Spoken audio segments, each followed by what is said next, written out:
Hello, good morning. How are you all? I am fine. Hope the same from you. हे बघा हो, मशीनमध्ये एखादा छोटा नटबोल्ट असेल,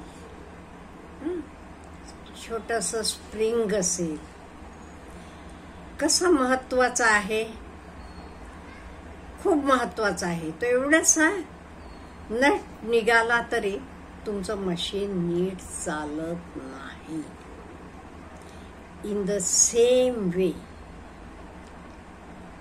आपले समाजातही प्रत्येकाची प्रत्येक गोष्टीची इक्वल इम्पॉर्टंट आहे. तर कोणी असेल, एखाद्याला वाटेल अयो माझं काय काम आहे, मी काही करत नाही म्हणजे समाजासाठी म्हणा, देशासाठी म्हणा, मी काही फार केलेलं नाहीये, I am a common man.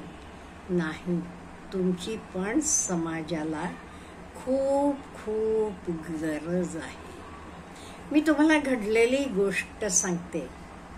आम्ही मेघालयाला गेलो होतो तेव्हा 8 दिवस आमचा ड्रायव्हर आमच्या बरोबर होता. म्हणजे आम्ही गुवाहाटीला एअरपोर्टवर उतरल्याबरोबर तो आम्हाला रिसीव्ह करायला आला. तिथून पुढे 8 दिवसानं आम्हाला परत गुवाहाटी एअरपोर्टवर सोडल्यावरच तो त्याचे कामातनं रिलीव्ह झाला. म्हणजे 8 दिवस रात्र तो आमच्या बरोबर होता. त्याच सांगते मी. खूप सभ्य माणूस होता. त्याचं वय होतं एक अराउंड 60 वर्ष असतील. 60 वर्षाचा होता, पण अगदी व्यवस्थित होता बरं का. स्मार्ट होता. कपडे लते त्याचे बघितला तर तो कुठे जर कॉर्पोरेट फर्म मध्ये वगैरे काम करतो का असं होता, किंवा कुठे मॅनेजर आहे का असं त्याचं ड्रेसिंग होतं. आणि त्याचा आउटलुक खूप पॉझिटिव्ह होता, खूप आशावादी, खूप ऑप्टिमिस्टिक, खूप पॉझिटिव्ह होता. आपण 8 दिवस एकत्र असल्यामुळे आम्ही खूप एकमेकांशी बोलत होतो, गप्पा गोष्टी करत होतो.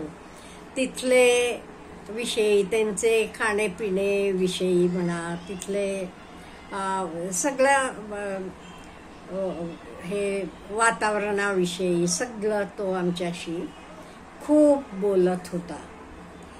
असं एक दिवस बोलता बोलता तो म्हणाला, अहो मी काहीच केलं नाही.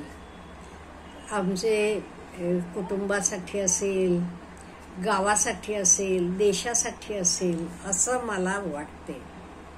का रे बाबा, का असं म्हणतोस म्हटल्यावर तो म्हणाला, मी सहसा 9 वर्षाचा होतो तेव्हा माझे आई वडील वारले. नंतर मी एका फॅक्टरीत मशीन ऑपरेटर म्हणून बरीच वर्ष काम केली. आणि नंतर मला तर काम पण नको वाटलं. मग मी काय केलं, ही कार घेतली. ती त्याची स्वतःची कार होती. आणि ह्याचे बघा अजूनही 4-5 हप्ते द्यायचे बाकी आहेत. जे काही मिळते तर हप्ते आणि आमचं जेवण खाण्याला एवढे पुरतच पुरे होते. त्यामुळे मला बाकी काही करता येत नाही. देवाधर्मासाठी म्हणा, माझे गावासाठी म्हणा, माझे देशासाठी म्हणा, मला काहीच करता येत नाहीये असं तो म्हणायला लागला.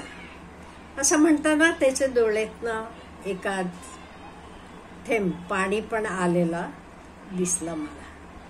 नंतर तो म्हणाला, त्यानं काय केलं, त्यानं एका मुलीशी, त्याच्यापेक्षा खूप वयानं लहान मुलीशी लग्न केलं. लग्न का केला म्हणजे त्या मुलीला पण आई वडील नव्हते. ती तिचे बहिणी बरोबर राहत होती. आणि तिची बहीण आणि बहिणीचे मिस्टर तिच्याशी काही व्यवस्थित वागत नव्हते. म्हणून तिचं आयुष्य सुखाचं जाऊ देत म्हणून हे ना त्या मुलीशी लग्न केलं आणि हा 60चा होता तेव्हा ती जवळजवळ 45 वयाची होती. नंतर ते 5 वर्षापूर्वी एका मुलीला एडॉप्ट केलं, म्हणजे दत्तक घेतलं. दत्तक घेताना ती मुलगी 1.5 महिन्याची होती आणि तो म्हणाला, हे 1.5 महिन्याचे मुलीला आम्ही आणलं तेव्हा तिची पाठ कंप्लीट अशी सनबर्न झालेली होती. असं काही हिला स्किन कॅन्सर वगैरे आहे का असं. मग मी डॉक्टरांना दाखवलं. डॉक्टर म्हणाले काही नाहीये, आपोआप जाईल म्हणून. नंतर मी देवाकडे गेलो आणि टेम्पलमध्ये देवासमोर तिला ठेवला आणि देवाला म्हटलं तू तिला बरं कर. आणि आता ती बरी झाली आहे. आता 5 वर्षाची आहे ती. म्हणाला पुढे तिचं शिक्षण, तिला मोठं करायचं, तिचं कॉलेज, तोपर्यंत मी राहीन का नाही. मला एक वेळा रात्री झोप लागत नाही हा विचार केला तर. तिला खूप शिकायची हौस आहे. ती स्वतः म्हणते बाबा मी ट्युशन्स वगैरे घेईन आणि माझे शिक्षणाचा खर्च. बघा 5 वर्षाची मुलगी आहे. त्यामुळे मला तिचे समजूतदारपणाचा खूप खूप अभिमान आहे म्हणाला. त्यामुळे तिला काय करायचं, मी माझे फॅमिलीचंच काही करू शकत नाही जास्त, म्हणजे मग मी देशासाठी काय करणार हे मला डोक्याला खूप त्रासदायक होत चाललेलं आहे म्हणाला. तसं आम्ही म्हटलं त्याला, हे बघा तुझ्यासारखं विचार करणारे लोक आपले कडे खूप खूप कमी आहेत. त्यामुळे तुझं कॉन्ट्रीब्युशन टू द सोसायटी काही कमी नाहीये. आता आम्ही आलो, आमच्यासारखे खूप खूप लोक येतात इथे. आसाम, मेघालय हे सगळं बघायला येतात.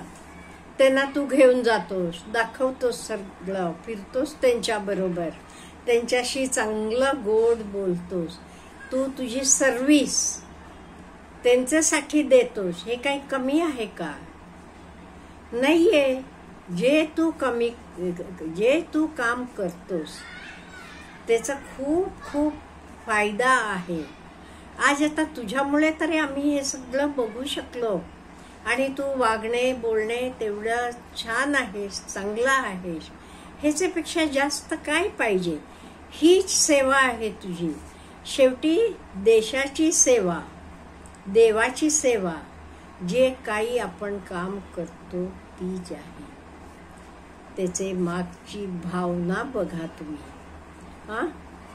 हे भावनेनं आम्ही खरंच आम्हाला खूप हे वाटलं.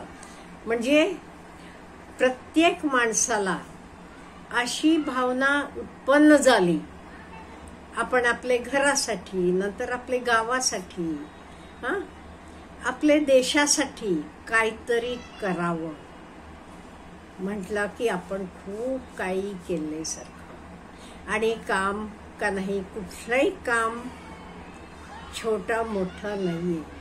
जे काम आपण करतो ते कामाचं समाजाला खूप खूप उपयोग आहे. हे नाही प्रत्येकानं एकाच टाईपचं काम करत गेलं की काय होईल, काही उपयोग. आपल्याला मी म्हटलं मशीनला छोटे छोटे नटचा सुद्धा उपयोग आहे, छोटं स्प्रिंग सुद्धा गरजेचं आहे. असं इन द सेम वे ह्या जगात पण प्रत्येक टाईपची माणसं, प्रत्येक काम करणारी माणसं गरजेची आहे. त्यांच्याशिवाय चालणार नाही. त्यामुळे काम कुठलंही छोटं मोठं नाहीये. जे काम आपण करतो तर काम खूप महत्वाचं आहे. आपण जे काम करतो तीच आपली पूजा आहे, तीच आपली देशसेवा आहे. हे आपण सगळ्यांनी समजून घ्यायला पाहिजे आणि आपल्या कामाबद्दल आपल्याला अभिमान पण असायला पाहिजे. आणि आपलं काम म्हणजे काय, हे दुसऱ्याला उपयोगी पडते ना. आता तो ड्रायव्हर आमच्यासारखे किती तरी लोकांना तो उपयोगी पडतो. मग त्याचं काम महत्वाचंच आहे, खूप उपयोगी आहे. त्यामुळे कुठलंही काम कमीचं नाही किंवा जादाचं नाही. प्रत्येक कामाची ह्या जगात गरज आहे. तुम्हाला काय म्हणायचं आहे ह्याच्याबद्दल हे मला नक्की कॉमेंट बॉक्समध्ये लिहून कळवा. Have a good day.